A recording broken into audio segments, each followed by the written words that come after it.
I first saw Vanessa in the front row of my advanced American literature course, a bright-eyed, enthusiastic student who seemed truly captivated by every word I said. At the time, I was Malcolm Mordell, age 30, recently divorced and deeply invested in my career as an associate professor at Greenbridge College in rural Virginia.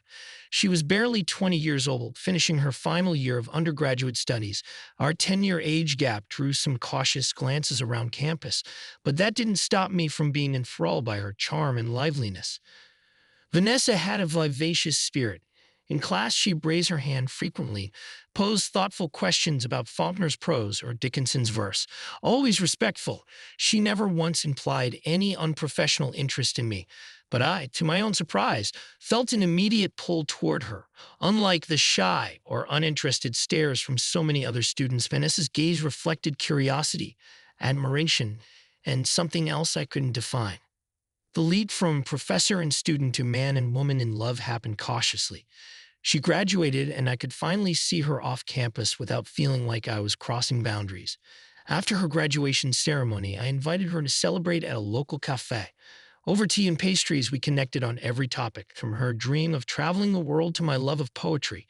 One date turned into another, and soon I was introducing her, though somewhat sheepishly, to my colleagues. Malcolm, be careful. A senior professor warned me, raising an eyebrow at Vanessa's youth. You're nearly a decade older, and she's fresh out of college. But none of that mattered when I was with Vanessa. She invigorated me with hope, making me feel younger and more alive. Despite a few rumors swirling in the campus halls, we gradually became known as an official couple. The campus quieted, and we just lived our lives. Within 3 years, we decided to get married in a modest ceremony by the college chapel. My parents, her mother, few old friends, everyone came to support us. I believed wholeheartedly I'd made the right decision. Our life seemed idyllic at first. We rented a small cottage near campus while saving for something bigger. My ex-wife had no involvement in my daily affairs, so I had no lingering baggage. Vanessa, meanwhile, was full of excitement about continuing her studies eventually, but we decided once she found out she was pregnant that she'd stay at home while I kept teaching. So the half-finished grad school idea went on the back burner. When our daughter, Olivia, arrived, the house glowed with a new warmth. Vanessa was 25 by then, I was 35, yet we felt unbelievably sensed. We bought a little two-bedroom house in a neighborhood close to the college. I remember painting the nursery walls with pastel colors, Vanessa humming lullabies as she organized baby clothes. In my mind, we'd found the perfect formula. A supportive, loving marriage, me forging a path in academia, her focusing on motherhood for a few years, and later she'd chase her career or advanced degree. We were not wealthy, but comfortable enough. My salary as an assistant professor provided for us well, and we had no big debts aside from the mortgage. Meanwhile, Vanessa's future soared with possibility. She sometimes teased me. I'll probably out-earn you soon enough when I find my niche. I'd laugh, loving her ambition. Around Olivia's second birthday, I noticed a shift. Vanessa started complaining of boredom, saying how each day blurred into the next. She seemed restless, so I encouraged her to reconnect with old friends or join some community group. Malcolm, you're off at the college all day. I'm here feeling stuck, she'd say. I love Olivia, but I need something else, some adult company. I tried to be supportive. Sure, I responded. Invite your girlfriends or maybe take a class or go to a gym. I don't want you to feel trapped. She nodded eagerly, so I gave her some leeway, not wanting to stifle her.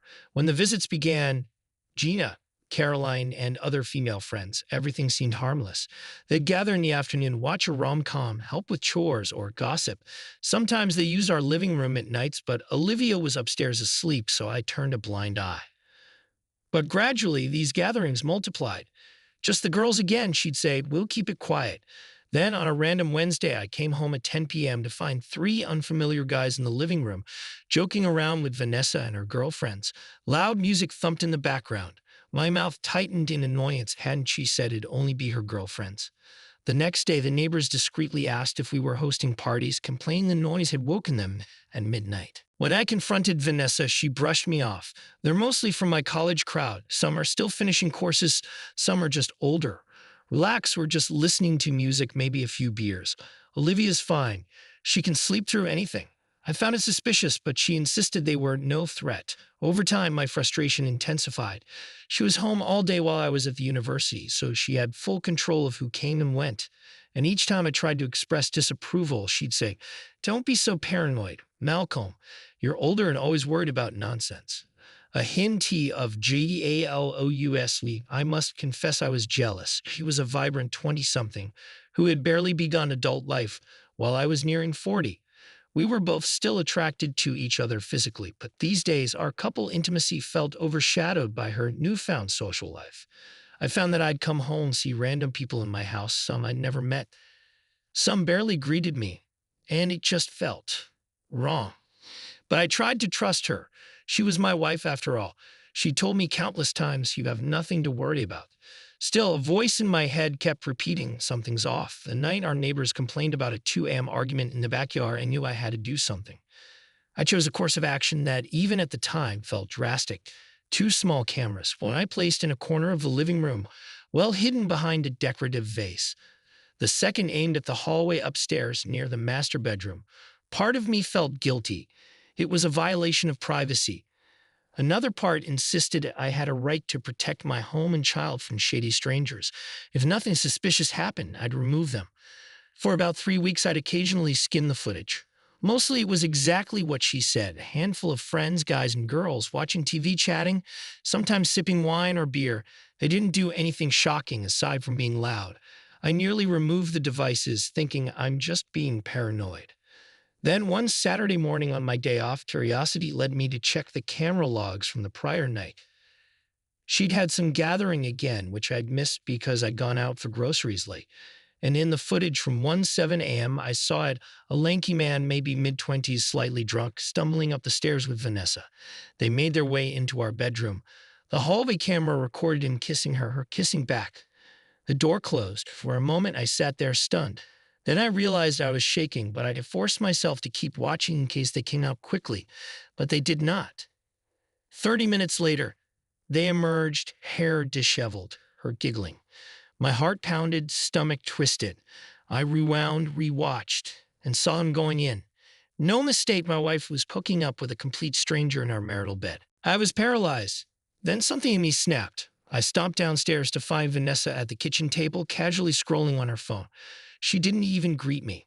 My rage boiling, I forced a calmness that was more chilling than outright yelling.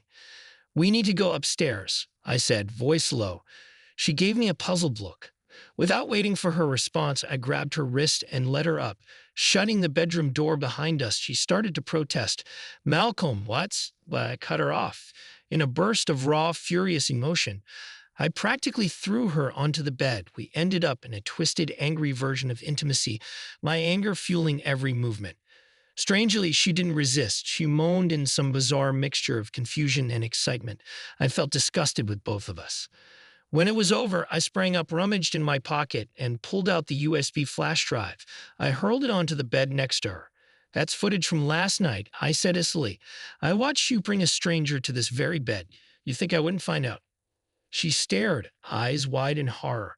I'd never seen her so lost for words. Then, in a trembling whisper, "It's not what you think," she tried. But I shut her down. "Pack your things. Get out. The only person staying here is our daughter."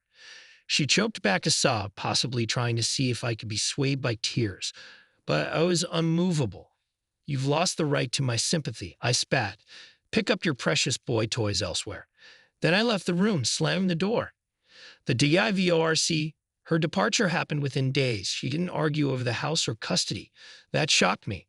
Perhaps she knew I had the evidence of her infidelity plus testimony from neighbors about strangers in the house. She didn't want a battle. Meanwhile, I hired a lawyer who told me I was in a strong position to retain full custody of Olivia, especially given the environment Vanessa had created. My wife, or ex-wife-to-be, moved out with minimal fuss. She took only her personal belongings, some clothes, a few keepsakes. She left behind all the furniture, the appliances, even the living room decor she once loved. "Just give me some time with Olivia," she said in a trembling voice the morning she left. I shook my head. "Not until the court sets the arrangement.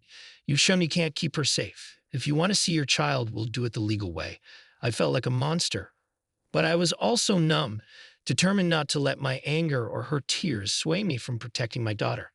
For weeks, Olivia asked me, "Where's mommy?" I tried to keep it simple. Mommy went away for now. She's living with a friend.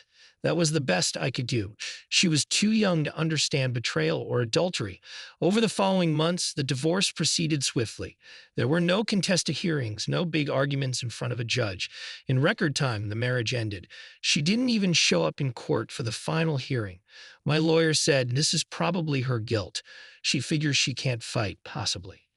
The AFTRMA, I'd heard from an acquaintance that Vanessa moved in with that same younger man, living in a cramped apartment near the campus. A year later, apparently they relocated to a different city. She never tried to come back or file any custody suits. She'd sign a once-monthly letter to Olivia, but rarely visited. The time she did see Olivia, the girl was mostly aloof, not remembering her well. It broke my heart that my daughter might grow up without a mother, but I also believed Vanessa's presence would do more harm if she were still so reckless. Now it's been several years. Olivia is 9. She sometimes sees her mom on a random holiday or weekend. Truthfully, Olivia is polite but distant with her. She respects me, calls me dad, and knows I'm the one who's always been there. My fear that I'd be viewed as the boring older father never came true. Instead, I found ways to be supportive and fun, from soccer practices to weekend nature trips. Parenting alone is tough, but I've never regretted taking this path. At the college, rumors died down long ago. My personal life is my own again. Ironically, I'm considered by many colleagues to be mature and calm, though they don't know the storm I survived. Occasionally, I think about that day I discovered the truth on camera, how it changed me. A small part of me still wonders if I had done something differently. Less controlling, more spontaneous, would Vanessa have avoided infidelity? But then I'd remind myself, a truly loyal partner wouldn't betray the family so thoughtlessly. I'd remained single by choice. The heartbreak was too real. The caution's still in my veins. Someday maybe I'll open my heart again. But for now, I focus on raising Olivia and building my career. She's thriving, top of her class, curious about everything. The fact that I overcame that horrible ordeal to keep our home stable, that's enough reward. I occasionally hear updates.